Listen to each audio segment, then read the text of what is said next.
Okay, so the final example piece of code in this session is for a nested if statement, and we will use the example that I used just in the previous slide. So as per usual, I will paste this in, and it would be appropriate for you to pause the video at this point so you can read this and type it in yourself. And what this does is uses an input statement to ask the user for a mark, which we store in the variable iMark, with an output a blank line. If iMark is less than 40, then we can output this student has failed. If iMark is not less than 40, then we'll go on to the else condition. The else condition then has an if statement within it. This if statement says if iMark is less than 60. So to get to this point, we know that the mark was not less than 40, so therefore it must be 40 or more. So therefore this next statement is effectively asking is iMark between 40 and 60. If so, then this student has achieved a pass. If this statement evaluates to false, so in other words the mark is not less than 60, it therefore means it's 60 or more. So in which case it will come into the else clause of the second if statement, and this else clause contains an if statement itself, so this is a third nested if, and this then tests for the mark being less than 80. Again, to get to this point, the previous two conditions must have failed, so a mark must be 60 or more. So this test is effectively saying is the mark between 60 and 80. If so, this student has achieved a merit. If this test fails, then the mark must be 80 or more.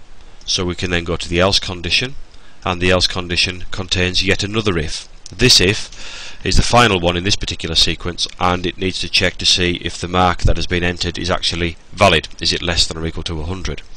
If it is, then we know that the student has got more than 80 because this test failed, which therefore means that this student has achieved a distinction. If this test fails, then it means that the mark is actually more than 100, in which case the mark is invalid. So we can test this with some grades, and let's put in, for example, 39, which is a fail, so this student has failed. And if we then put in 40, then we should see that that student has achieved a pass. So that's working fine. Let's then test the next grade boundary, which is around about 60. So 59 should still be a pass, and 60 should be a merit. So that's working fine. So the next grade boundary is the 79, and we can see that 79 is still within the merit boundary, and it is, and 80 should achieve a distinction. So this student has achieved a distinction.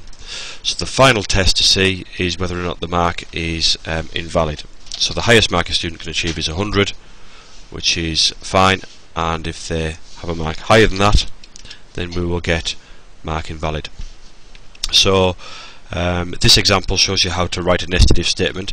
Take particular notice of the indentation, because this allows us to see fairly quickly at a glance the structure of the statement, and we can see that this is a fairly deeply nested if statement, and later on in the module we'll see how we can make statements such as this even easier to read from a programmer's perspective. But for now, have a go at getting this example working and put a set of test data through it to make sure that it works.